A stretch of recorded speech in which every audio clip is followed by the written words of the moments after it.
After my divorce, my ex and his high-powered lawyers made sure I lost everything. No one wants a homeless woman, he sneered. While digging through trash, a stranger approached me. Excuse me, are you Sophia Hartfield? When I nodded, she smiled. Your great-uncle in New York just passed away. He left you his mansion, his Ferrari, and his $47 million estate, but there's one condition. What she said next changed everything. Can you imagine hitting rock bottom so hard you're digging through trash, utterly broken, and then in the next breath, someone tells you you've inherited a $50 million empire? My jaw practically hit the pavement. What kind of twisted, unbelievable fate is that? Just 3 months before, my life was, well, it was still mine, in a way. I was Sophia Hartfield, 32, clinging to a middle-class existence, a marriage that was slowly suffocating me, and an architecture degree I'd never dared to use. My ex-husband, Richard, had always made it crystal clear, working was unnecessary for me. I make enough for both of us, he'd coo, trying to sound romantic, but it always felt like control. Then I found out about his affair. With his secretary. Everything crumbled. The divorce? Brutal. Richard had his fancy lawyers. I had legal aid and, honestly, just a sliver of hope. He walked away with the house, the cars, all our savings. My prenup? Ironclad. I got a single suitcase and Richard's parting shot ringing in my ears. Good luck finding someone who will want damaged goods. So there I was, surviving. Dumpster diving behind foreclosed mansions, finding forgotten furniture, restoring it in a rented storage unit, and selling it online. It wasn't glamorous. It was dirty. But it was mine. I was elbow deep in a dusty dumpster, wrestling with a vintage chair leg, my hands caked in grime, when a woman in a sharp designer suit approached. Excuse me, are you Sophia Hartfield? She asked. Richard's voice from just weeks ago echoed in my head. Asterisk, nobody's going to want a broke, homeless woman like you. Asterisk, yeah, nothing screams architectural genius like evaluating trash for resale value at 7 a.m. on a Tuesday. I clambered out, wiping my hands on my filthy jeans. That's me, I mumbled. If you're here to repo something, this chair leg is literally all I own. She actually smiled. My name is Victoria Chen. I'm an attorney representing the estate of Theodore Hartfield. My heart stopped. Uncle Theodore. The man who raised me after my parents died, who ignited my passion for architecture, who then cut me off 10 years ago when I chose marriage over my career. Your great-uncle passed away 6 weeks ago, Victoria continued, oblivious to my internal earthquake. He left you his entire estate. $50 million. The number simply didn't compute. I just stared at her. She led me to a black Mercedes. Perhaps we could talk somewhere more comfortable, she suggested. I looked down at myself. I'm not exactly Mercedes ready. Her response was calm, unwavering. You're the sole heir to a $50 million estate, Miss Hartfield. The car can handle dust. I followed her in a daze. Inside the car, Victoria handed me a folder. My hands trembled as I opened it. Your uncle left you his Manhattan residence, his Ferrari collection, investment properties, and a controlling share of Hartfield architecture. She paused, letting the words sink in. The firm is worth approximately $47 million. I stared at photos of a mansion I'd seen in Architectural Digest. The Hartfield estate. Uncle Theodore's masterpiece. A 5-story brownstone blending Victorian elegance with modern innovation. There must be a mistake, I whispered, the words catching in my throat. He disowned me 10 years ago. Victoria's expression softened. Mr. Hartfield never removed you from his will. You were always his sole beneficiary. A pause. However, there is one condition. Of course. What condition? You must take over as CEO of Hartfield Architecture within 30 days. And maintain the position for at least 1 year. If you refuse or fail, everything goes to the American Institute of Architects. I laughed, a sharp, bitter sound. I haven't worked a single day as an architect. I graduated at 21, married at 22. My husband thought my education was a cute hobby. Mr. Hartfield hoped you'd eventually return to architecture, Victoria said quietly. This is his way of giving you that chance. The car pulled up to a boutique hotel. You'll stay here tonight. Tomorrow, we fly to New York to meet with the firm's board. You have 29 days to decide. I looked at the folder in my hands. Photos of the life I'd abandoned for a man who'd thrown me away. The life Uncle Theodore had always wanted for me. My life.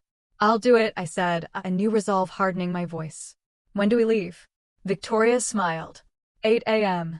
Pack light. Everything you need will be waiting. I glanced at the single garbage bag in the trunk containing my worldly possessions. Trust me, I said, a wry grin touching my lips. Packing light won't be a problem. The hotel room was nicer than anywhere I'd lived in months. Scrubbing dumpster grime from under my nails, I caught my reflection. Hollow cheeks, exhausted eyes, hair desperately needing attention. This was what Richard had reduced me to. I thought back to when I was 21, in my final year of architecture school. Richard had been 32, successful, charming. He'd walked into my gallery showing where my sustainable community center design had won first place. Uncle Theodore had been so proud. "You're going to change the world," he'd said, his eyes gleaming. "Next year, you'll join my firm. We'll make history together." Richard overheard. He introduced himself, complimented my work, asked me to dinner. Within 6 months, we were engaged. Within 8, married. Uncle Theodore refused to come. "You're making a mistake," he'd told me on the phone. "That man doesn't want a partner. He wants a trophy. You're choosing to lock yourself in a cage." I'd been furious. Young, stupidly in love. "You're just jealous because I'm choosing my own path." "No," he'd said sadly. "I'm heartbroken because you're throwing away everything you worked for. But you're an adult. It's your life to waste." We hadn't spoken again. Not when I sent Christmas cards. Not when I called on his 80th birthday. Not when I needed him most. Richard had been controlling from the beginning. It started small, suggesting I didn't need to apply for jobs. Take time to settle into married life. Then discouraging the licensing exam. Why stress yourself? When I tried freelancing from home, designing additions for neighbors, Richard would schedule last-minute trips, making it impossible to meet deadlines. Eventually, I stopped trying. My only rebellion was continuing education, online courses, architectural journals, lectures. When Richard traveled, I filled notebooks with designs I'd never build, projects I'd never pitch, dreams existing only on paper. Richard found them once. "That's a cute hobby," he'd said dismissively. "But focus on keeping the house nice. We're having the Johnsons over." I ordered room service, the first real meal in days. I searched for Hartfield architecture online. The website was elegant, showcasing buildings worldwide, museums, hotels, residences, each one a Theodore Hartfield masterpiece. I found his biography, a photo from years ago, silver-haired and distinguished, standing before the Seattle Museum of Modern Art. The caption noted, he was preceded in death by his wife, Eleanor, and had no children. But I'd been like a daughter once. After my parents died when I was 15, Uncle Theodore took me in. He encouraged my interest in architecture, brought me to job sites, taught me to see buildings as living things. He paid for my education, believed in my talent. And I'd thrown it all away for a man who never bothered to learn what my thesis was about. My phone buzzed. "Victoria. Car picks you up at 8 a.m. Bring everything you own. You won't be coming back." I looked at the garbage bag. 1 suitcase of clothes, my laptop, 17 notebooks filled with 10 years of designs. That was everything. I spent the night reviewing those notebooks, seeing my evolution. Early work was derivative, copying Uncle Theodore. But over the years, I'd found my own voice. Sustainable design mixed with classical elements. Buildings both timeless and innovative. Richard's opinion didn't matter anymore. It never really had. At 8 a.m., I was in the lobby with my garbage bag and my head held high. Victoria was already in the car. "Sleep well?" she asked. "Better than I have in months," I admitted. "So, what happens in New York?" "First, the Hartfield estate. Then, you'll meet the board at 2 p.m. They're expecting you to decline. Most have been positioning to acquire portions of the company." "Why would they think I'd decline?" Victoria smiled. "Because you've never worked in the field.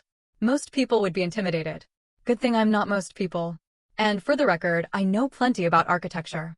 I just never got to practice it. As we boarded a private plane, I kept thinking this was a dream. Yesterday, a dumpster. Today, first class to Manhattan. Tomorrow, running a multi-million-dollar firm. The universe had one hell of a sense of humor. The Manhattan skyline appeared below as we descended. I'd never been here. Richard had hated cities, preferred quiet suburbs where he could control our environment. The car wound through streets I'd only seen in movies, then turned onto a tree-lined block. The Hartfield estate sat mid-block. A 5-story brownstone, both imposing and welcoming. Original Victorian facade with modern touches, solar panels disguised as roof tiles, smart glass windows, professionally maintained gardens. "Welcome home," Victoria said. A woman in her 60s stood at the door, smiling warmly. Miss Hartfield, I'm Margaret. I was your uncle's housekeeper for 30 years. She paused. I took care of you too after your parents passed. You probably don't remember me well. You were so young and grieving, but I never forgot you. I did remember her vaguely. A kind woman who'd made sure I ate, who'd found me crying in Theodore's study. Margaret, I said, hugging her tightly. Thank you for everything back then. Welcome home, dear girl. Your uncle never stopped hoping you'd come back. The interior was breathtaking. Original crown molding mixed with clean, modern lines. Art on every wall, furniture both comfortable and museum quality. This wasn't just a house. It was a statement about what architecture could be. Your uncle's suite is on the 4th floor, Margaret said, leading me upstairs. But he had the 5th floor converted into a studio for you. He did it 8 years ago. I stopped walking. 8 years ago? But we weren't speaking. Margaret's smile was sad. Mr. Theodore never stopped believing you'd come home eventually. He said you were too talented to stay buried forever. He kept this space ready for when you found your way back. The 5th floor was a designer's dream. Wall-to-wall windows, massive drafting tables, an expensive computer setup, drawers filled with supplies. On one wall, a bulletin board with my college exhibition sketch pinned to it. I touched it gently, tears blurring my vision. Uncle Theodore had kept it all these years. He was very proud of you, Margaret said softly. He told me once that your talent was wasted but not lost, that you'd find your way back eventually. Victoria appeared in the doorway. The board meeting is in an hour. Would you like to change? Margaret had clothing delivered. In the bedroom, I found a closet full of professional attire, quality power suits. I chose a navy blue that made me feel like the architect I'd never gotten to be. Downstairs, a man in his late 30s stood with Victoria. Tall, dark hair with hints of gray. Kind but assessing eyes. Sophia Hartfield, he said, extending his hand. I'm Jacob Sterling, senior partner at Hartfield Architecture.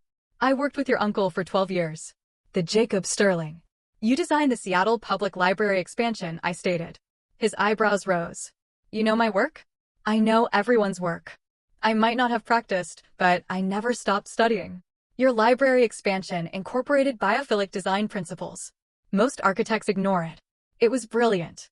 Something shifted in his expression. Then you're not just Theodore's charity case. Good. The board is going to test you immediately. Jacob, Victoria warned.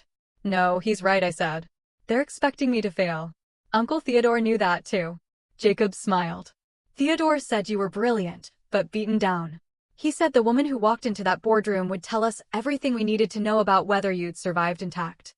I thought about Richard, about dumpster diving, about Uncle Theodore maintaining a studio, hoping I'd use it someday. Then let's not keep them waiting. The Hartfield architecture offices occupied 3 midtown floors. Staff turned to stare as we entered. In the conference room, 8 people sat around a table, all looking at me like an unwelcome intruder. Ladies and gentlemen, Victoria began. This is Sophia Hartfield, Theodore Hartfield's great-niece and incoming CEO of this firm. A man in his 50s, Mr. Carmichael, leaned back. With respect, Miss Hartfield has never worked a day in this industry. This decision shows Theodore wasn't thinking clearly. Actually, Mr. Carmichael, I said steadily, pulling out one of my notebooks. My uncle was thinking perfectly clearly. He knew this firm needed fresh vision, not the same old guard clinging to past glory. This, I held up my notebook, is a sustainable mixed-use development I designed 3 years ago. Rain gardens, green roofs, passive solar design. I have 16 more notebooks like this. 10 years of designs created in secret because my ex-husband thought architecture was a cute hobby. Carmichael flipped through it, expression unchanged, but other board members leaned in. A woman spoke up. Even if your designs are good, running a firm requires business acumen, client relationships, project management. You're right, I agreed. Which is why I'll rely heavily on the existing team, particularly Jacob. I'm not here to pretend I know everything. I'm here to learn, to lead, and to honor my uncle's legacy while bringing new ideas. If you can't handle working for someone who wants to push forward instead of maintaining comfortable mediocrity, you're welcome to leave. Victoria pulled out contracts. Those who wish to stay will sign new agreements. Those who don't can collect severance. You have until end of business today. As the meeting dispersed, Jacob approached. That was well played. You made enemies of half the board, but the half that matters respects you. Did I make an enemy of you? Theodore told me a year ago that if anything happened, I should help you succeed. He said you'd been buried alive for too long, and when you broke through, you'd be unstoppable. I think he was right. I looked out at the Manhattan skyline. He usually was, though his taste in board members could use work. Carmichael looks like he eats kittens for breakfast. Jacob laughed. You're going to do just fine here. My first week was a crash course in everything I'd missed. Jacob became my shadow, walking me through projects, introducing clients, explaining office politics. It felt like coming home to a place I'd never been. Your uncle had a specific management style, Jacob explained in my new office. Theodore's space, cleaned, but for his favorite pieces. A 1972 drafting table worn smooth, a leather chair smelling faintly of his cologne. Architectural models of his famous buildings. Let me guess, I said. Terrifying, brilliant, impossible to please? Jacob laughed. Close. He demanded excellence, but gave freedom to find your own path. He'd rather see spectacular failure than mediocre success. I understood that philosophy. Uncle Theodore had been the same when I was younger. My computer pinged. An email from Carmichael to all senior staff. Moving forward, all design decisions require board approval before client presentation. I looked at Jacob. That's not how Uncle Theodore ran things. No. Theodore trusted his architects. Carmichael's trying to undermine you. I hit reply. Asterisk, this policy is rejected. Hartfield Architecture succeeded because we trusted our designers' expertise. Board approval is required only for projects exceeding $10 million, as outlined in the company charter. Asterisk send. Jacob's eyebrows rose. You just made him look foolish. Good. Richard spent 10 years making me second-guess every decision. I'm done letting men tell me I need permission. Carmichael responded within minutes, requesting a private meeting. I agreed, with Jacob present. When Carmichael entered, his expression was cold. Miss Hartfield, I'm trying to protect this company's reputation. By circumventing protocol and undermining the CEO? Interesting strategy. Your uncle left me 30% of this company. I've been here 23 years. I'm not watching you destroy what we built. I leaned back in Theodore's chair. Let me be clear. My uncle left me controlling interest. You can work with me or against me, but if you choose against me, you'll lose. I suggest you spend the weekend thinking carefully about which path serves your interests. After he left, Jacob whistled. Where did that come from? I smiled, my hands shaking. 3 months of eating garbage and deciding I'd rather fail on my own terms. Also, I've been binge-watching Succession. Learned some things. That evening, exploring the office alone, I found folders in Theodore's cabinets labeled with my name by year. My undergraduate work, articles about my wedding, photos at various marriage stages, my smile growing hollow. In the recent folder, newspaper clippings about my divorce, court documents showing how badly I'd been screwed. Underneath, a letter in Theodore's handwriting, dated 2 months before he died. Sophia, asterisk if you're reading this, you finally came home. I'm sorry for being stubborn. I should have called 1,000 times, but I was hurt you'd chosen so poorly, and by the time I swallowed my pride, too much time had passed. I watched you diminish yourself year after year. I wanted to intervene, but Margaret convinced me you needed to find your own way out. She was right. You had to choose to leave. This company was always meant for you. From the moment you moved in at 15 and studied my blueprints, I knew you'd be my successor. Not because you're family, but because you're brilliant. Your studio contains something special in the bottom right filing cabinet drawer. Use them wisely. And Sophia, I'm proud of you. I was always proud, even when I was too stubborn to say it. Asterisk T. At the estate, I found the filing cabinet. The drawer was locked, but a key was taped underneath. Inside were 17 leather portfolios, each labeled with a year. Theodore's early designs. His actual working sketches, not polished versions, but messy, real process. Failed attempts, revised ideas, notes about what worked and didn't. Each portfolio represented a year of his evolution. This was architectural history. The note in the most recent portfolio made me cry. Asterisk, these are my failures, my false starts, terrible ideas that became good ones. I'm giving you this because young architects need to see that even legends struggled. Use them to teach, to inspire, to remind yourself that brilliance isn't born fully formed. It's built one imperfect sketch at a time, just like you're building yourself back now. Asterisk love, T. By morning, I had an idea. When Jacob arrived, I was sketching frantically. What are you working on? He asked. A mentorship program.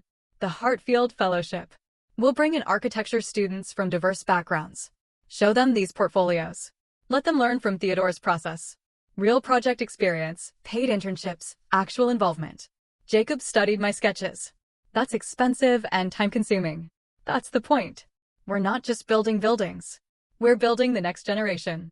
Theodore would have loved that. He would have, Jacob agreed softly. You're not trying to be Theodore. You're being exactly who he hoped you'd become. I looked up at him. Thank you for not treating me like I need to prove myself every second. You proved yourself day one. Everything since is just confirmation. My phone buzzed. Unknown number. I opened it and froze. Asterisk, congratulations on your inheritance. Guess you landed on your feet. We should talk. Asterisk Richard. He'd found out through the Architectural Digest article about my appointment. Typical. I showed Jacob, who darkened. Want me to handle it? I looked at Richard's desperate attempt to worm back into my life now that I had money, and I felt nothing.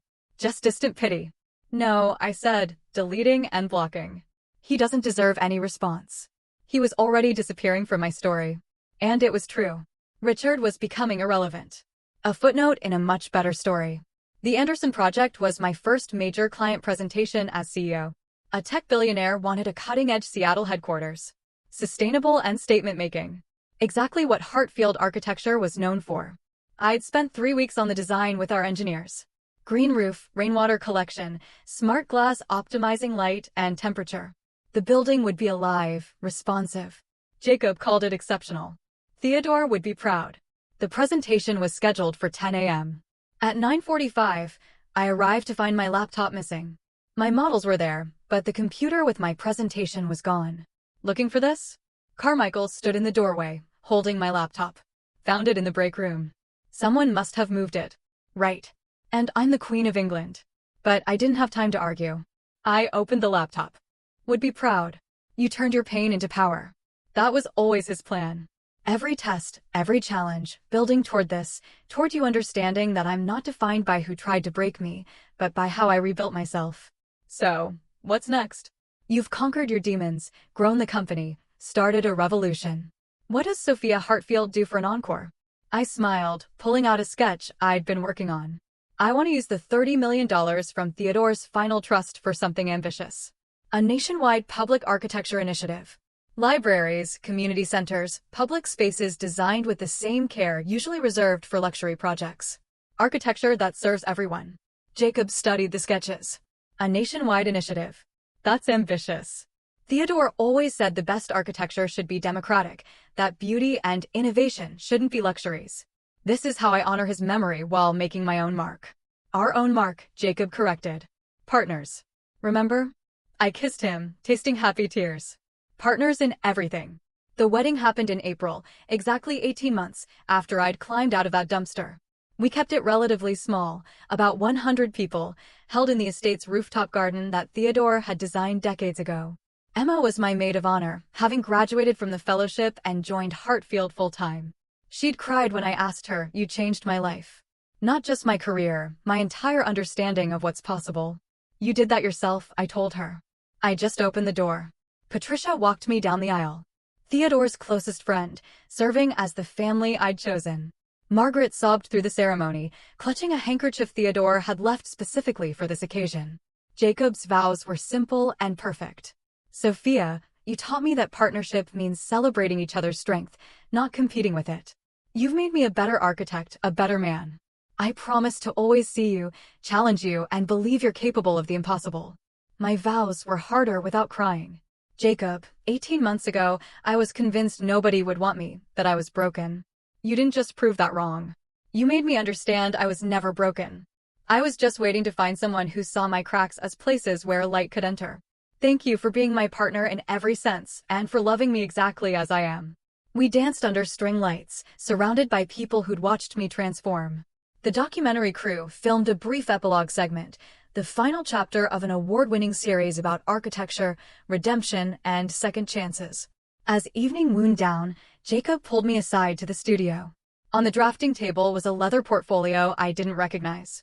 Theodore left this with Patricia, instructions to give it to us on our wedding day.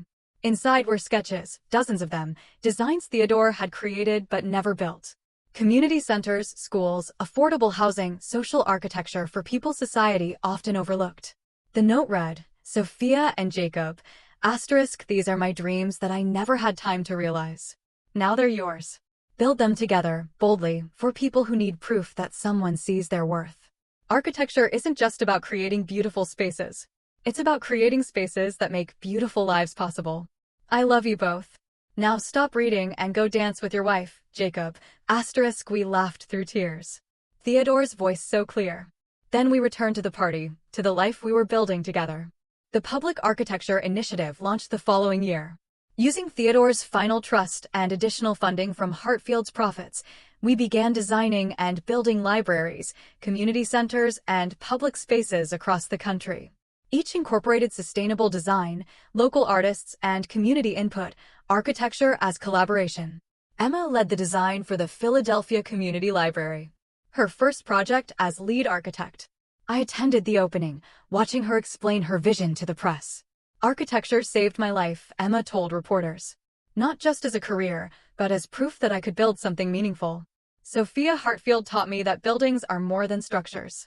They're promises that better futures are possible. I found Emma afterward, hugging her tightly. Theodore would have loved this. Would have loved you.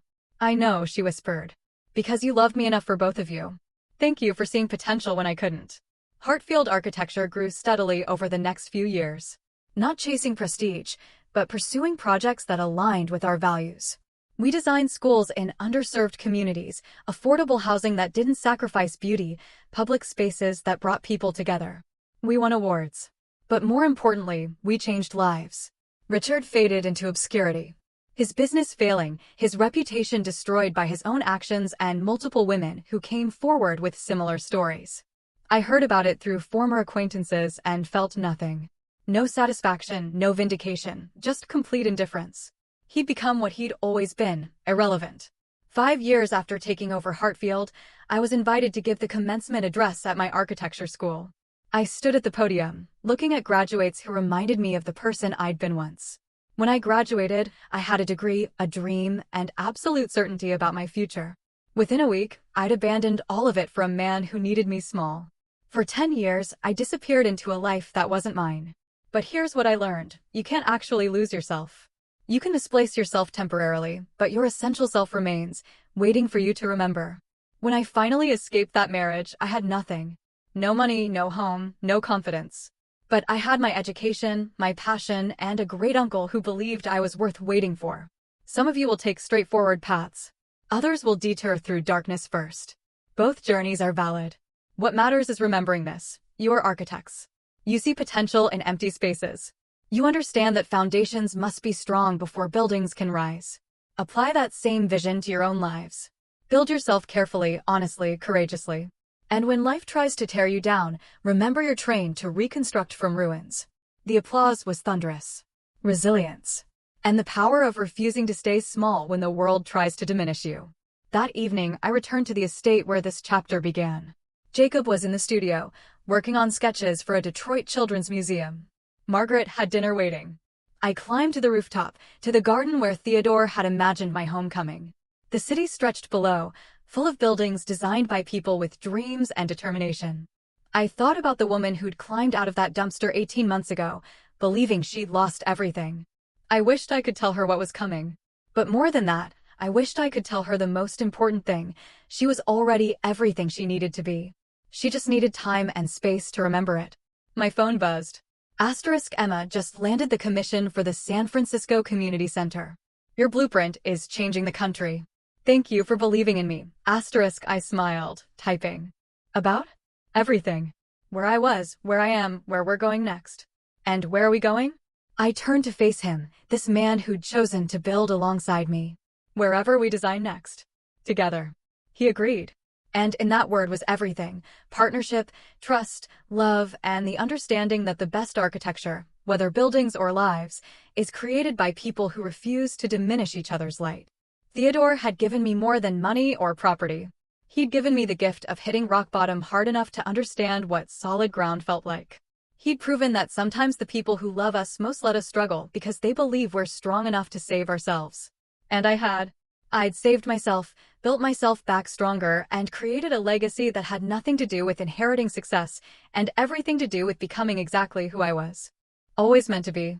The city lights glittered like blueprints, waiting to be filled with purpose.